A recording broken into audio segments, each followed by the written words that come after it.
দাওয়াত আল্লাহর দিকে হবে, কোনো আস্তানার দিকে নয়, কোনো দরবারের দিকে নয়, কোনো ঠেক নয়, কোনো কিছুই নাই। চলো মসজিদে চলো। পীর প্রথম কি বলবেন? আরে বলছেন না কেন? হাক্কানি পীর প্রথমে বলবেন চলো মসজিদে যাই। আজ মুসলমান দেখতে পাচ্ছি এখনো অনেক মুসলমান কিছু হলেই মাজারে চলে যায়। মুসলমানের সম্পর্ক থাকবে মসজিদ, মাদ্রাসা, আলেমদের সঙ্গে, বইয়ের সঙ্গে, শিক্ষার সঙ্গে। আর কিছু মুসলমান আছে বিপদ হলেই চলে যায় মাজারের কাছে। কি আছে না নাই? তো আল্লাহ বলছেন তার চাইতে উত্তম আর কে, যে আল্লাহর দিকে ডাকে, মাজারের দিকে ডাকে না, কবরের দিকে ডাকে না, বাবার দিকে ডাকে না। কোন আলেম আজ পর্যন্ত হাক্কানি আলেম দেখাতে পারবেন যে বলেছে আমার কথা শোনো, আমার বাপের কথা শোনো? এটা বলেনি। ওলামায়ে হাক্কানি, ওলামায়ে দেওবন্দ একটাই কথা সব সময় বলে, আল্লাহর দিকে, রাসূলের দিকে চলে যাও। এটাই হচ্ছে পূর্ণাঙ্গ দ্বীন এবং ইসলাম। বলুন সুবহানাল্লাহ। তো আল্লাহ পাক শোনাচ্ছে তাই, ওয়ামান আহসানু কওলাম মিম্মান দাআ ইলাল্লাহ, তার চাইতে উত্তম বাণী আর কার হতে পারে যে ব্যক্তি আল্লাহর দিকে দাওয়াত দেয়, আল্লাহর দিকে ডাকে এবং ও আমিলা সালিহা, আর নিজেও নেক আমল করে, ওয়াকালা ইন্নানি মিনাল মুসলিমিন, এবং নিজেকে বলে মুসলমানদের একজন। ডাক দেবো কার দিকে? জোরে বলেন। মদখোর সমাজে আছে, সুদখোর সমাজে আছে, বেদিন সমাজে আছে, মাতাল সমাজে আছে। তাদেরকে ডেকে ডেকে আল্লাহর ঘরের দিকে নিয়ে যাব, কোরআনের দিকে নিয়ে যাব। এই কাজটা করবে যারা, এই ডাক দেবে যারা, কোরআন শোনাচ্ছে, সবচাইতে উত্তম কথা হলো তাদের যারা আল্লাহর দিকে দাওয়াত দেয়। সুবহানাল্লাহ বিহামদি সুবহানাল্লাহ। এইবার আপনি পীরকে পরীক্ষা করে নেন। আমরা কি করি? ইসলামকে দিয়ে পীরকে জাস্টিফাই করি যে আমার পীর সাহেব তো এই জিকিরটা শেখালেন, বা পীর সাহেব এই দোয়াটা বলে দিলেন, বা এইভাবে বললেন। এখন এটা দলিল, কিন্তু আসল দলিল হচ্ছে আল্লাহ রাসূল পাক সাল্লাল্লাহু আলাইহি ওয়াসাল্লাম। কি গো শুনছেন আপনারা? আল্লাহ যদি কোরআনে বলে থাকেন আর রাসূল পাক সাল্লাল্লাহু আলাইহি ওয়াসাল্লামের সুন্নায় যদি থাকে, এইটা আমি মেনে নেব।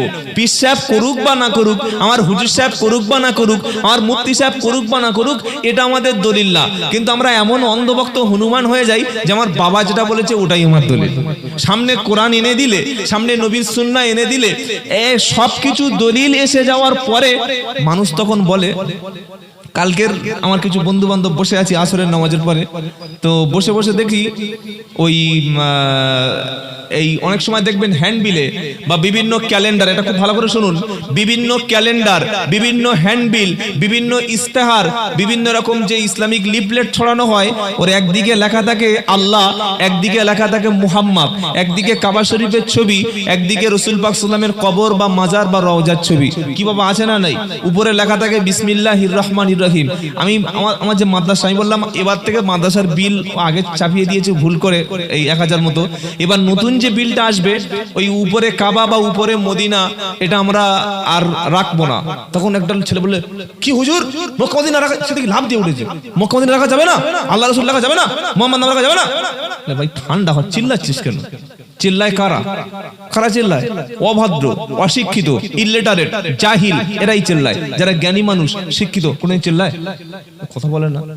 না, আমাদের বক্তা যারা, আমাদের একটু সাবধানে কথা বলা উচিত। আমরা মাঝে মাঝে খিচুড়ি, কি রে বাবু, আল্লাহ রাসূল বলেছে, কি ঠান্ডা মাথায় কথাটা বললাম। দেখবেন যারা হকার তারা চিল্লায় টেনে উঠে। দোকানে 10 টাকার কলম এরকম ওই প্লাস্টিকের মধ্যে ঝুলিয়ে আছে, এই পেনটা কত? 10 টাকা। এই পেনটা কত? জেল পেন 5 টাকা। এটা কত? 25 টাকা। নিবি নে, তা না বলে বাইরে যা। আর ওই হকার মার্কা যারা, ওরা 3 টাকার কলম টেনে ঠুকছে, মারাত্মক কলম টেনে এমন জোরে ঠুকবে না, লোক দেখে বলবি শালা মারাত্মক মাল, কিন্তু কলমটা ভালো নয়। কি বললেন? হকার কোম্পানির বক্তা যারা, তারা চিল্লায়। আর হকার কোম্পানির যারা মুরিদ, তারা ওরকম চিল্লায়। কিন্তু যারা প্রকৃত জ্ঞানী ব্যক্তি, তারা কোনোদিন চিল্লা ফাল্লা করে না। তারা ওই আস্তে আস্তেই শোনে, আস্তে আস্তেই কথা বলে। শুনলেন? ভাই চিল্লাস না। আমি বলেছি কোন হ্যান্ডবিলে, কোন ক্যালেন্ডারে, কোন ইস্তাহারের উপরে 786 হোক, আল্লাহ বা মুহাম্মদ হোক বা বিসমিল্লাহ হোক, এইগুলো লিখবে না। এটা কারণ আছে।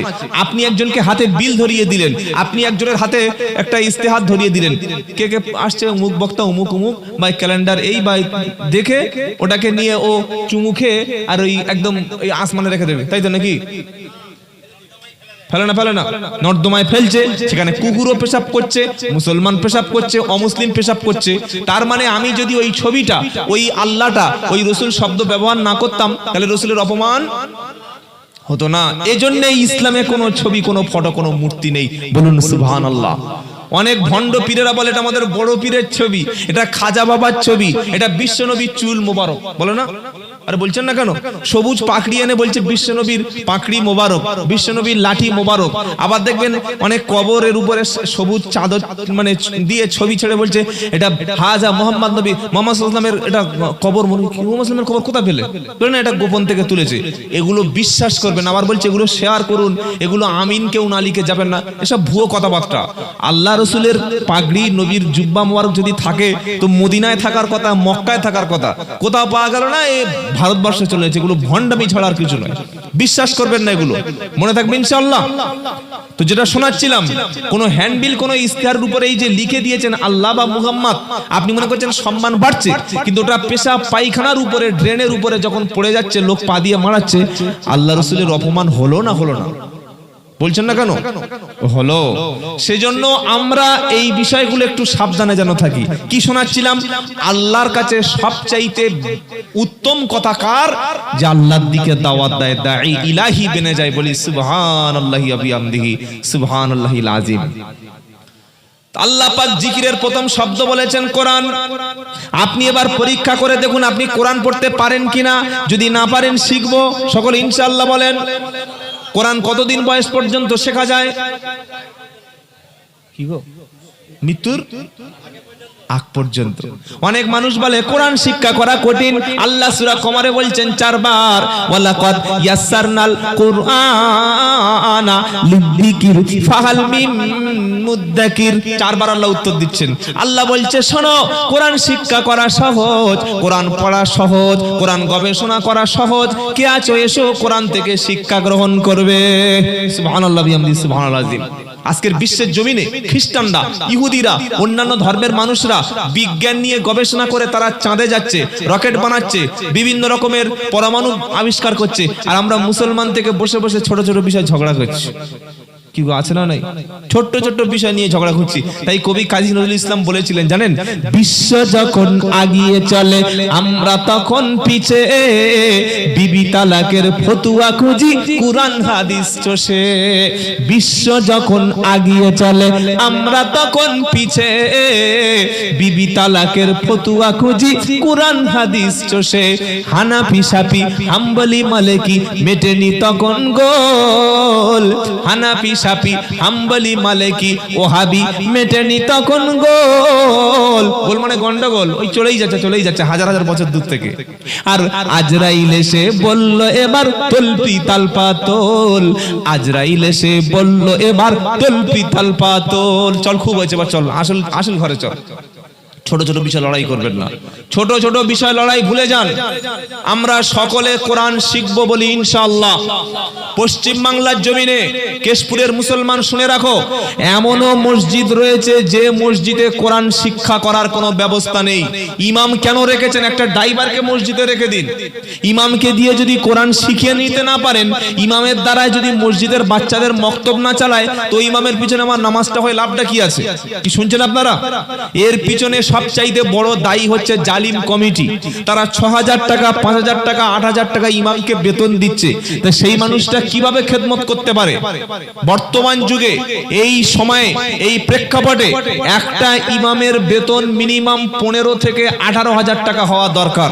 যেহেতু তিনি ৩০ দিনেই ডিউটি করেন, ২৪ ঘন্টা ডিউটি করেন। কি আমার দাবি কি খুব মানে অলেজ্জ দাবি করছি আমি? 15 ঘন্টা ডিউটি করবেন, 24 ঘন্টা ডিউটি করাবেন। সাথে সাথে আপনার পাড়ায় যত ছেলে আছে, মেয়ে আছে, বুড়ো বুড়ো ছেলে মেয়েদের দিয়ে ইমাম সাহেবের কাছে পড়তে পাঠাবেন না। অনেক জায়গায় কি করে, বাচ্চা বয়সে কোরআন না শিখে মেয়েদের যখন বিয়ে হচ্ছে না, মাধ্যমিক উচ্চ মাধ্যমিক পরীক্ষা পাশ করে বাড়িতে বসে আছে, বললে হুজুর হ্যাঁ আমার মেয়েটা একটু পড়াবে। ওই মেয়ে সাবালিগা অ্যাডাল্ট মহিলাকে ইমাম সাহেবকে দিয়ে পড়ানো জায়েজ, এই ফতোয়াটা আপনি দিন, আমি জুতোর মালা পরে এখান থেকে নেমে যাব। কিন্তু আমরা কি করি, পয়সাওয়ালা লোক, টাকাওয়ালা লোক ইমামকে বলি, হুজুর আপনি আমাদের মসজিদের ইমাম, আমার এই মাধ্যমিক পাস মেয়েটাকে পড়িয়ে দিন। ইমামের উপর জুলুম করছি, জুলুম করে দিচ্ছি। এটা যেন আমাদের মধ্যে না থাকে। বাচ্চাদের কোরআন শিক্ষা দেব, সকলে বলুন ইনশাআল্লাহ। আল্লাহর কসম করে বলছি, কোরআন শিক্ষার কর্মসূচি আপনারা গ্রহণ করুন। বছরে একদিন জলসা দিয়ে, বছরে একদিন মজলিস দিয়ে সমাজ থেকে কোনোদিন অন্ধকার দূর হবে না। আপনার ছেলের হাতে, আপনার মেয়ের হাতে কোরআনুল কারীমটা তুলে দিন। সে পড়ুক, সে বুঝুক আল্লাহকে, রসুলকে সে চিনুক, তবেই বুঝতে পারবে কোনটা সঠিক ইসলাম আর কোনটা সমাজের ইসলাম। আজও পর্যন্ত মুসলমানরা মুহররম মাস আসলে 10 তারিখে নিজের গায়ে নিজে ছুরি মারে, নিজের গায়ে নিজে কালো দড়ি পরে, নিজের মাতম করে চিৎকার করে কাঁদতে শুরু করে। নবীর দুটো হাদিস বলছি, খালি শুনে রাখেন, কেন আল্লাহ কোরআনকে জিকির বলেছেন বলুন তো? সবচাইতে আল্লাহ রসুল পাক সাল্লাল্লাহু আলাইহি ওয়াসাল্লাম ফাতেমা রাদিয়াল্লাহু তাআলা আনহার পরে কাকে ভালোবাসতেন? চুপচাপ। এক, ইমাম হাসান। দুই, ইমাম হুসাইন রাদিয়াল্লাহু আনহুমা।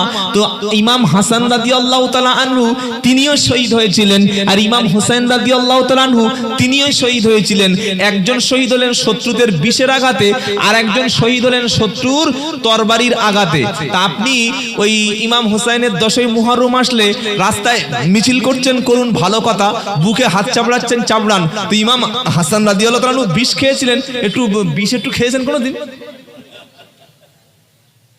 কি বিষ খাওয়া দরকার নয়? ইমাম হোসেন ছুরি মেরেছে, আমি ছুরি মারছি, গা থেকে রক্তপাত করছি, তো একটু বিষটা খেয়ে নিন না। ইমাম হোসেন তো বিষ খেয়ে তাকে মারা হয়েছিল, বিষটা খান। খ্যাপা কথাকার। আল্লাহর নবী বললেন, শোনো, কোন নিকট ব্যক্তি মারা গেলে 3 দিনের বেশি শোক পালন করা জায়েজ না। কদিন? বলেন বলেন বলেন। 3 দিন। 3 দিনের বেশি নিকট আত্মীয় মারা গেলে, কোন মুসলমান মারা গেলে শোক পালন করা জায়েজ না। আর স্বামী মারা গেলে মহিলারা 4 মাস 10 দিন শোক পালন করবে। স্বামী মারা গেলে কদিন? 4 মাস 10 দিন। নিকট আত্মীয় মারা গেলে 3 দিন। এই যে অনেকে দেখবেন মৃত্যুবার্ষিকী করে, করে না? আমার বাবার মৃত্যুবার্ষিকী। মৃত্যুবার্ষিকী কি? What is this? এটা কি? না, আমার আব্বা 19শে জানুয়ারি মারা গিয়েছিল, তাই জানুয়ারি মাস আসলে ওদিন একটু বাড়িতে মিলাদ দেব। আরে আল্লাহ তো তোমার আব্বার জন্য দোয়া শিখিয়েছে। পারা নম্বর 15, পৃষ্ঠা নম্বর 7, ওই আয়াত নম্বর 23, সূরা বানী ইসরাইল 15 নম্বর পারার 3 পৃষ্ঠায় 7 নম্বর লাইন, 23 নম্বর আয়াত। আল্লাহ বলছেন, রব্বির হামহুমা কামা রাব্বায়ানি সগীরা। ফজরে, জোহরে, আসরে, মাগরিবে, ঈশায় যখন মন চাইবে খালি মনে মনে বলবেন, আল্লাহ আমার আম্মার উপরে রহম করুন। ওটা হুজুর এসে মিলাদে যে দোয়া করছে, আল্লাহ উমুক কৌসার আলী চাচার কবর আযাব মাফ করে দাও, আল্লাহ তার ক্ষমা করে দাও, আল্লাহ তার আযাব মাফ করো। হুজুর মিলাদে যেটা বলছে, আপনি বাড়িতে বসে বসে সেই দোয়াটা বলছেন, রব্বির হামহুমা কামা রাব্বায়ানি সগীরা। হুজুরের চাইতে সন্তানের দোয়াটা দ্রুত কবুল হবে। বলি সুবহানাল্লাহ। মৃত্যুবার্ষিকী কেন? দেখে দেখে মরণের দিন করতে হবে, এটা ভুল। আপনি যে কোনো দিন আব্বার জন্য দোয়া করতে পারেন, দোয়ার মজলিস দান খয়রাত করতে পারেন। নির্দিষ্ট কোনো দিনে করার সিস্টেম কোনো বাধ্যতামূলক নয়, যে কোনো দিনেই করতে পারেন। আপনার যখন মন চাইবে সবসময় দোয়া চাইতে পারেন। তো 3 দিনের বেশি ইসলাম যেখানে শোক পালন করতে মানা করেছে, 1400 বছর হয়ে গেছে, তারপরে মুসলমান রাস্তা আটকে ভিড় করছে। অমুসলিমরা কি দেখছে? যে মুসলমানদের শরীরে তরবারি আঘাত করা জায়েজ। অথচ আপনার কি জানা আছে, নিজের শরীরে কেউ যদি হাত কাটে, অনেক যুবক ছেলে জলসায় এসছে, একটা মেয়ের ভালো লেগে গেছে, ফোন নাম্বার নিয়েছে, পরে জানতে পারলো মেয়েটার বাড়ি ওই বকুলতলা বাস স্ট্যান্ডের কাছে, দাসপুরের কাছে। কি আপনারা চেনেন তো? কথাবার্তা হচ্ছে, মাঝে মাঝে ভিডিও কল হয়। ছেলেটার মেয়েটা পুরো প্রেমে হাবুডুবু, তুরুলাও। 3 বছর প্রেম চললো। একদিন মেয়েটা বললো আমি আর, মেয়েটা ফোন তুলছে না, খালি ফোন না তুললে যুবক ছেলেদের ঘুম চলে যাবে সেদিন। কি ঘর ফোন তোলে না, তখন মনে করে শালা এতদিন ধরে মালটা মুরিদ করলাম, গেল কি করে? এ কাঁদতে শুরু করেছে। 2 দিন পরে নাম্বার ব্লক করে দিয়েছে, পাগল হয়ে গেছে, কোথায় পাবো? তারপর দিন নতুন নাম্বার দিয়ে ফোন করে বলছে, হ্যাঁ আমার বিয়ে, মেয়েটা বলছে আমার বিয়ে ঠিক হয়ে গেছে। আমার যেই বলেছে, এ হাতের আঙ্গুলগুলো, এগুলো শিরাগুলো পচ পচ পচ পচ পচ পচ করে 20 জায়গায় কেটে আর ছবি তুলে বলছে, দেখো তোমার কত ভালোবাসি। তুই ছাগল নাকি? হ্যাঁ, শরীরের রক্তটা মেয়েদের জন্য ঝরাচ্ছিস? খ্যাপা কথা করে। ইসলামে নিজের শরীরে আঘাত করা জায়েজ না। শুনছেন আপনারা? নিজের শরীরকে ক্ষতি করবেন, খাদ্য দেবেন না, নিজের শরীর রোগ হলে চিকিৎসা করবেন না, শরীরে আঘাত করবেন, এটা জেহালাতের নমুনা। সুতরাং 10ই মুহররম আসলে আমাদের 24 পরগনায় প্রচুর এলাকা আছে, আপনাদের এখানে সব ভালো মানুষ আলহামদুলিল্লাহ। আমাদের 24 পরগনায় কি হয়, 10ই মুহররম আসলে কিছু মানুষ, নবীর সুন্নাত আছে দুটো রোজা করা। কটা বলছেন না কেন? দুটো রোজা, এটা আল্লাহর নবী সাল্লাল্লাহু আলাইহি ওয়াসাল্লামের সুন্নাত আছে, মুহররমে দুটো রোজা করো, এক 10 এক 9 বা 10 বা 11। নবী বলেন আশা করি এর ওসিলা আল্লাহ তোমাদের 1 বছরের গুনাহ মাফ করে দেবে। বলি সুবহানাল্লাহ। কিন্তু আমরা মুসলমানকে ধর্মটাকে কঠিন করে নিয়েছি। নবী বললেন দুটো রোজা রাখো, ব্যাস ধর্ম সহজ হয়ে যেত। কিন্তু আমরা কি করলাম? তাজিয়া করো, হাজার হাজার লোক রাস্তায় বার হও, মিছিল করো, রাস্তা ব্লক করে দাও। রাস্তা আটকে ইসলামে মিছিল করার কোনো অনুমতি নবী সাল্লাল্লাহু আলাইহি ওয়াসাল্লাম দেননি। মুহাম্মদ সাল্লাল্লাহু আলাইহি ওয়াসাল্লাম বলেছেন ঈমানের 70 থেকে 77টা শাখা আছে, সবচেয়ে আফজাল লা ইলাহা ইল্লাল্লাহ, আর সবচেয়ে নিম্ন ঈমানের শাখা হলো রাস্তা থেকে কষ্টদায়ক বস্তু সরিয়ে দেওয়া। তা আপনি মুসলমান একটা হিন্দু পাড়ায় গিয়ে রাস্তা আটকে দিচ্ছেন, অ্যাম্বুলেন্স আটকে দিচ্ছেন, দিয়ে বলছেন এটাই আমার ধর্ম। আপনি ইসলামের একটাই হুকুম দেখান যেটা মানুষকে কষ্ট দেখান, দাঁড়িয়ে বলুন যে হ্যাঁ ইসলামের এই হুকুমটা অমুসলিমকে মানে তাদের মানবাধিকার হরণ করে, দেখান। নেই। ইসলাম এমন একটা ধর্ম, আগে দেখে মানবাধিকার, মানুষের অধিকারটা ইসলাম প্রতিষ্ঠা করেছে। এমন কোন ইসলামের নিয়ম নেই যে নিয়মটা পালন করলে মানুষের অধিকার হরণ হবে, দেখাতে পারবেন? একটা গরু জবাই করছেন, ছাগল জবাই করছেন, মুরগি জবাই করছেন, সেখানে ইসলাম বলছে গরু জবাইয়ের আগে, মুরগি জবাইয়ের আগে, ছাগল জবাইয়ের আগে তোমরা ধারাল অস্ত্রটাকে ধার দিয়ে নাও। কেন? পশু পাখির যাতে কষ্ট না হয়, তার যেন বেশি শাস্তি না দেওয়া হয়। বলুন সুবহানাল্লাহ। এর নাম হচ্ছে ইসলাম। আপনারা কিছু করার আগে আলেমদের জানবেন না যে আমলটা সাহাবারা করেনি, যে আমলটা তাবেঈরা করেনি, 4 ইমাম থেকে প্রমাণ নয়, ওটা কোনোদিন শরীয়তের আমল না। তাই সকলে বলুন তওবা করছি, আমরা মুহররম মাস আসলে সুন্নাত তরিকা অনুযায়ী 2টি রোজা রাখবো। তাজিয়া, শোক পালন, হাত চাপড়ানো, কালো পোশাক পরা, এগুলো আল্লাহ এবং রাসূল পাক নির্দেশ নেই, সাহাবারা করেনি। সবচাইতে বেশি নবীকে ভালোবাসতেন সাহাবারা। একটা নেকির জন্য সারা জীবন তারা আমল করেছেন, এই জান্নাতে যাওয়ার জন্য। তো যদি এটা সবচাইতে বেশি সওয়াব হতো তারাই তো করতেন। তারা যখন করেনি, তাবেঈ যখন করেনি, 10 জন আশারা মুবাশশিরা যখন করেনি, আমরা মুসলমান দাবি করে ওই কাজটা করব না। সকলে বলুন তো দেখি হাত তুলে ইনশাআল্লাহ। কারো কারো হাত উঠছে না। এই মুনাফিকি হাত তোলার দরকার নেই, হাত রাখুন, হাত রাখুন। যদি নিজের মন চায় তো বলবেন, আর যদি মনে করে যে না মুহররম মাস আসলে আমি আবু বকর, ওমর, উসমানের চাইতে আরো বেশি রাসূল দরদি, আমি বেশি হোসেনকে ভালোবাসি, তাহলে আপনি হ্যাঁ করুন, আপনার জন্য ঠিক আছে। আল্লাহ রাসূল যেটা করতে বলেননি সেটা ইসলাম না, মনে থাকবে ইনশাআল্লাহ। কি শোনালাম? প্রত্যেকটা মসজিদে চালু করুন, মক্তব সিস্টেম চালু করুন, প্রত্যেকটা বাড়িতে মাগরিবের পরে কোরআনের যেন 8 ঘন্টা করে ক্লাস হয়। সকলে ইনশাআল্লাহ বলুন। মান করা আল কুরআনা ওয়া আমিলা বিমা ফিহি উলবিসা ওয়ালিদাহু তাজান ইয়াউমাল কিয়ামাহ। কুরআন খালি জিকির, কেন জিকির শুনে নেন। গরম পানি বা দুধের ব্যবস্থা একটু আপনি সামনে আসুন, অল্প অল্প করে দিন।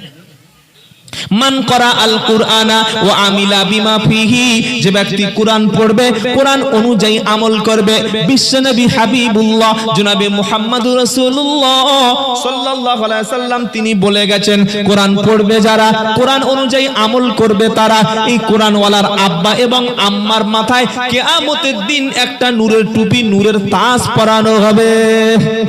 সুবহানাল্লাহ বলতে মন চায় না? এটা চারটিখানি ব্যাপার নয়, আল্লাহ নূর দেবেন, আল্লাহ একটা সুন্দর পোশাক পরতে হবে। পঞ্চায়েত থেকে ডেকে বলছে ভাই, পঞ্চায়েত থেকে মুখ্যমন্ত্রী তোর জন্য একটা পোশাক পাঠিয়েছে, একটা প্যান্ট আর একটা গেঞ্জি পাঠিয়েছে, বা তোমার জন্য একটা লুঙ্গি আর একটা পাঞ্জাবি পাঠিয়েছে, এটা আপনি হাতে নিয়ে চুমো খাবেন না? খাবেন না? উফ, মুখ্যমন্ত্রী আমাকে এত ভালোবাসে, একটা পোশাক দিয়েছে। আরে মুখ্যমন্ত্রী একটা পোশাক পেয়ে এত লাফাচ্ছেন, এত খুশি হচ্ছেন, আর আল্লাহ কিয়ামতের দিন এক শ্রেণীর ব্যক্তিদের মাথায় পোশাক পরতে দেবে। ওরা কারা জানেন? ওরা কোরআন যারা পড়ে তারা নয়, তারা তো জান্নাতি। কোরআন পড়নেওয়ালার বাবা এবং মা যারা, তারা বলুন সুবহানাল্লাহ। কোরআন হলো জিকির। প্রত্যেকটা দিনের শুরুতে যেন কোরআন দিয়ে দিন শুরু হয়, দিনের শেষটা হয় যেন কোরআন দিয়ে। ইনশাআল্লাহ বলেন তো ভাই? ওই মেয়েকে জীবনে বিয়ে করবেন না যে মেয়ের মধ্যে দিন নাই। মেয়ে দেখতে গিয়ে দাঁত দেখেন, ঠোঁট দেখেন, আর মেয়েটা সুন্দর সাদা কিনা দেখেন, মাধ্যমিক উচ্চ মাধ্যমিক পাস করেছে কিনা দেখেন। কোনোদিন জানার তো আগে দরকার যে মেয়েটা দিনদার পরেশগার কিনা, মেয়েটা ওই নামাজ আছে কিনা, মেয়েটার মধ্যে চরিত্র আছে কিনা। বোরকা পরে আবার ওই বয়ফ্রেন্ড নিয়ে ঘুরে, এরকম মেয়ে আছে না নাই? আরে বলছেন না কেন? তার মুখ কেউ দেখেনি, বোরকা পরে বয়ফ্রেন্ড নিয়ে সিনেমা যাচ্ছে, তো এ তো একদম পাকা ইবলিস। কি গো, বোরকা পরে বয়ফ্রেন্ড নিয়ে কেউ যদি সিনেমা যায়, তার চাইতে বড় শয়তান আর পৃথিবীতে কেউ আছে? ও তো বোরকার অপমান করছে। খালি বোরকা পরলে পর্দা নয়, তার বাড়ির মধ্যে গিয়ে দেখবেন, এলাকায় খবর নেবেন, দিনদার পরেশগার নারী, কোরআন ওয়ালা নারী আপনার জীবন পাল্টে দেবে। বলুন সুবহানাল্লাহ। নবী সাল্লাল্লাহু আলাইহি ওয়াসাল্লাম বলল, শোনো, কেউ যদি কোরআন শিক্ষা করার জন্য ঘর থেকে বার হয়ে যায়, কোরআন শেখার জন্য, কোরআনের মক্তবের দিকে, কোরআনের ইলম অর্জন করার জন্য ঘর থেকে বার হয়, গর্তের সাপ, ইঁদুর, পুকুরের মাছ, আকাশের পাখি ওই রকম কোরআন প্রেমিকের জন্য দোয়া করতে থাকে। সুবহানাল্লাহ। আমি যদি কোরআন শেখার জন্য ঘর ছেড়ে দিই, কোরআন শেখার জন্য আল্লাহর রাস্তায় বার হই, কোরআন শেখার জন্য মসজিদে গিয়ে বসি, ওলামাদের কাছে সময় দিই, তাহলে আল্লাহর সমস্ত মাখলুক আমার জন্য দোয়া করবে। এর তাই যে বড় সৌভাগ্য কি হতে পারে? সকলে শিখব বলে ইনশাআল্লাহ। কোরআনের প্রথম অর্থ বলেছি জিকির, দ্বিতীয় বলেছি জিকিরের আরেকটা অর্থ হলো উপদেশ। জিকিরের আরেকটা অর্থ কি? উপদেশ। এখন মানুষকে যে ওয়াজ করবে বা উপদেশ দেবে, এটা কোন কিতাব থেকে দিতে হবে এটা আপনাকে জানতে হবে। কোরআন, পারা নাম্বার 26, পৃষ্ঠা নাম্বার 19, আয়াত নাম্বার 28, লাইন নাম্বার 13, সূরা কফ, একদম শেষ আয়াত। আল্লাহ বলছেন, ফাযাক্কির বিল কুরআনি মাই ইয়াখাফু ওয়াঈদ।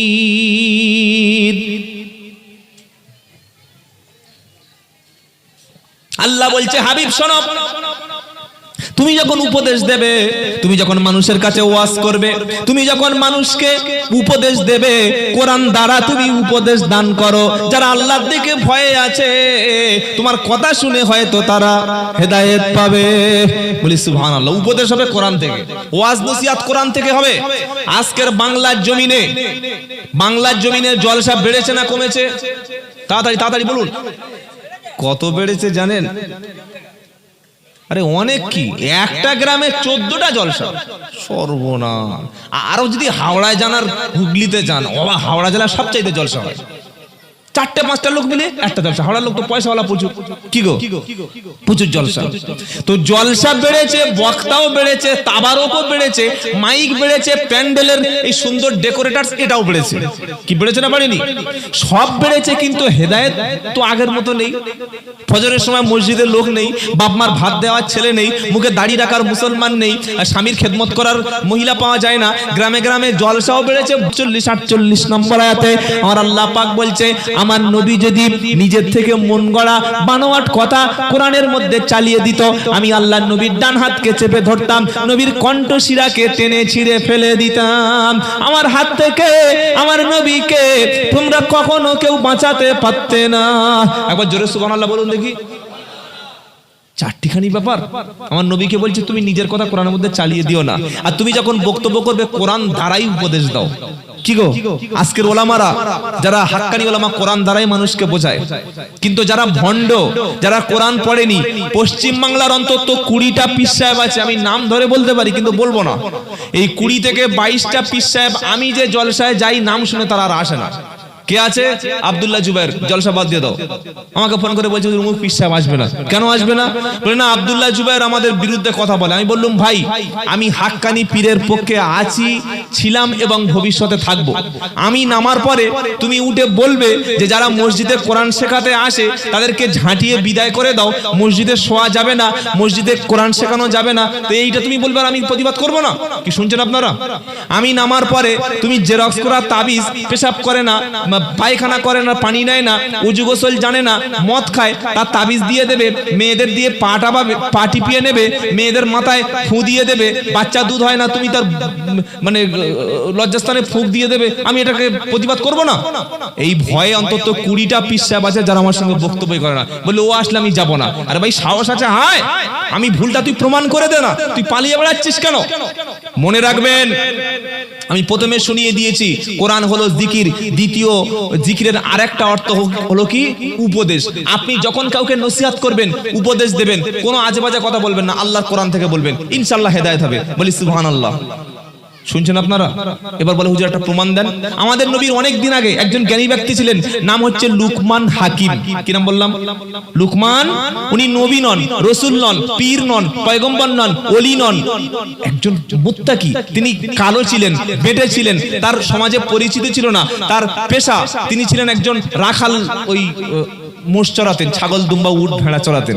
কিন্তু তার পরেশগারি, তার তাকওয়াটা এত বেশি ছিল, আল্লাহওয়ালা এত বেশি ছিলেন, আল্লাহ তার কথাটাকে মানে তিনি কথা বলেছিলেন যখন তার ছেলেকে ডেকে কয়েকটা নসিহত করেছিলেন। আমরা আমাদের ছেলেদের বলি না, এই বাবা তুমি মাসের শেষে এত কম টাকা ইনকাম করছো, এই টাকা সংসার চলবে? বলি। আর কি বলি? বাবা তুমি স্কুলে ঠিক মতো যাও, এরকম করো না। আর কি বলি? বাবা তুমি ওই শুনেছি ওদের সঙ্গে এরকম বন্ধুদের সঙ্গে ঘুরো। মানে আমরা বাপ বেটা ছেলে কথা বলি, বলি না? বলি না? কিন্তু একজন সাধারণ মানুষ লুকমান হাকিম, তিনি তার ছেলের সঙ্গে কথা বলেছিলেন ঘরটা গোপনে, ঘরের মধ্যে, কিন্তু আল্লাহ পাক তিনি তো সব জানেন এবং সব শোনেন। ওই যে কথাটা বাপ বেটা হলো, কি কথা হলো, এটা তো আমাদের জানার কথা ছিল না যদি কোরআনে না আসতো। কি গো শুনছেন আপনারা? বাপ বেটা কথা বলেছে, লুকমান তার ছেলে কি কথা দুজনে বলেছে, এটা আমাদের জানার কোনো সুযোগ ছিল না যদি কোরআনে সূরা লুকমান না আসতো। তো বাপ কথা বলছে, ছেলেকে উপদেশ দিচ্ছেন, আর কথাটা আল্লাহর এত ভালো লেগে গেল, ঘরের মধ্যে কথা হয়েছে, আল্লাহ বললেন আমি নবীকে জানিয়ে দিলাম, কোরআনে দিয়ে দিলাম। বলুন সুবহানাল্লাহ। দেখেন উপদেশ কিভাবে দিতে হয়। আমি বলেছি কোরআনের আরেকটা নাম হলো উপদেশ, কোরআন দ্বারা উপদেশ দাও। লুকমান বলছে, কি বলছে? হযরত লুকমান হাকিম বলছে, ওয়া ইদ ক্বালা লুকমান লিবনিহি ওয়া হুয়া ইয়াইযুহু ইয়া বুনাইয়া লা তুশরিক বিল্লাহ ইন্নাশ শিরকা লাযুলমুন আযীম। বলে এটা কোথায় পাবো? 21 নম্বর পারা, সূরার নাম লুকমান, 4-5টা আয়াত খুললে একদম চকচক চকচক করে আপনি পেয়ে যাবেন। এখনই কোরআন খুলুন, পেয়ে যাবেন। আর আমার বক্তব্য, যে কোনো বক্তার বক্তব্য আপনি শুনেই আমল করবেন। আমি বারবার বলি, ওটাকে কোরআন সুন্নাহর মাপকাঠি থেকে দেখবেন যে ঠিক বললো তো, তারপর একটা হাক্কানি আলেমকে জিজ্ঞাসা করবেন যে আব্দুল্লাহ জুবাইর সাহেব যেটা বলে গেল এটা আমল করা যাবে তো? তবে আমল করবেন। মনে থাকবে, ইউটিউবে দেখেছে নামাজ পড়া শুরু করেছে, ইউটিউবে দেখেছে আমল করা, বিভ্রান্ত হয়ে যাবে। শুনছেন আপনারা? যে যার মতো সে যার কথা বলে যাবে। লুকমান বলছে, ওয়া ইদ ক্বালা লুকমানা লিবনিহি, লুকমান যখন তার ছেলেকে অ্যাড্রেস করলেন, লিবনিহি তার সন্তানকে বললেন, কি বললেন? ইয়া বুনাইয়া। ও আমার, আরবিতে যদি বলি ইবনি মানে আমার ছেলে হয়ে যায়, কিন্তু ইবনি না বলে উনি তাসগীর করছেন, উনি বলছেন ইয়া বুনাইয়া। বুনাইয়া মানে ছোট্ট বাচ্চা, ও আমার খোকা। আমরা বাচ্চাদের কি বলি গো? বলি না? বলি। তো তিনি উপদেশ দিচ্ছেন, লা তুশরিক বিল্লাহ, তুমি আল্লাহর সঙ্গে শিরক করো না। আচ্ছা, একটা বাচ্চাকে, এই 4 বছর 5 বছর বাচ্চা যদি এ বাবা আল্লাহর সঙ্গে শিরক করিস না, ও বুঝবে? হ্যাঁ, বুঝবে না।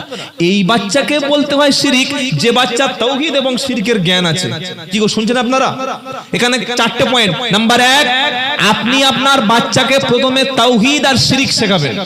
তাওহীদ কোনটা, শিরক কোনটা, তবে আপনার ঈমান ঠিক থাকবে। তাওহীদ কি? এক আল্লাহ ছাড়া কারোর ইবাদত বন্দেগী দাসত্ব করা। সকলে জোরে বলুন, আল্লাহ ছাড়া কোনো জায়গায় সিজদা দেওয়া যাবে, আল্লাহ ছাড়া কারোর নামে মান্নত করা যাবে না, আল্লাহ ছাড়া কারোর কাছে দোয়া চাওয়া যাবে না, আল্লাহ ছাড়া কারোর নামে কসম করা যাবে না, আল্লাহ ছাড়া অন্য কাউকে সাহায্যকারী হিসাবে মানা যাবে না, আল্লাহ ছাড়া অন্য কারোর কাছে মনের অন্তরের খবর জানে এটা বিশ্বাস করা যাবে না, লাভ এবং ক্ষতি আল্লাহ ছাড়া কেউ করতে পারে এটা মানা যাবে না, আল্লাহ ছাড়া কেউ সন্তান দিতে পারে না, আল্লাহ ছাড়া আমার একটা চুল পর্যন্ত কেউ বাঁকা করতে পারবে না। এটার নাম হচ্ছে তাওহীদ। এটার নাম কি? তাওহীদ। তিনি তার সন্তানকে শিরক শেখাচ্ছেন, ইয়া বুনাইয়া লা তুশরিক বিল্লাহ, আল্লাহর সঙ্গে বাবা কোনোদিন কাউকে শিরিক করো না। অনেকে কি বলি, ইয়া আব্দুল কাদের জিলানী শাইউল লিল্লাহ, কি আপনারা শুনেন এরকম কথা? ইয়া আব্দুল কাদের জিলানী শাইউল লিল্লাহ, তার মানে বলছে আব্দুল কাদের জিলানী আল্লাহর রাস্তায় কিছু দিন। ঈমান থাকবে? আরে বলছেন না কেন? দাতাকে জোরে বলেন। হ্যাঁ, যদি আল্লাহ ওই বিষয়টা না দিতে পারতেন, যেমন আপনি যদি আপনার এই প্রধানের কাছে বলেন যে বাবা আমার একটা ঘর দিন, প্রধানের হাতে ঘর আছে দিয়ে দেবে। যদি প্রধানকে বলেন যে 10 কোটি টাকা দিন, দিতে পারবে না? ওটা সম্ভব না, ইম্পসিবল। আল্লাহর কাছে এমন কোন বিষয় আছে যেটা ইম্পসিবল? নো। আল্লাহর অভিযানে, আল্লাহর ডিকশনারিতে ইম্পসিবল, অসম্ভব বলে কিছু নাই। সবকিছু পারেন তিনি কে? আল্লাহ। আমরা অনেক সময় কথা বলতে বলতে বলি, এই ওই লোক যা করছে না আল্লাহ সহ্য করবে না, এটা কোনোদিন বলবেন না। কেন? ইন্নাল্লাহা আলা কুল্লি শাইইন কাদির, নিশ্চয়ই আল্লাহ সবকিছুর উপরে ক্ষমতাবান। তো আল্লাহর সহ্য করবে না মানে আল্লাহর অসহ্য হয়ে যাবে, এরকম বলা যাবে না? এটা বলবেন না। আল্লাহ সহ্য করবেন এই কথাটা বলতে নাই, বলতে পারেন যে তিনি যে কাজটা করছেন জুলুম করছেন, এটা বলা যেতে পারে। লুকমান তার ছেলেকে প্রথমে আল্লাহ চেনাচ্ছেন, আল্লাহর সঙ্গে সম্পর্ক করিয়ে দিচ্ছেন।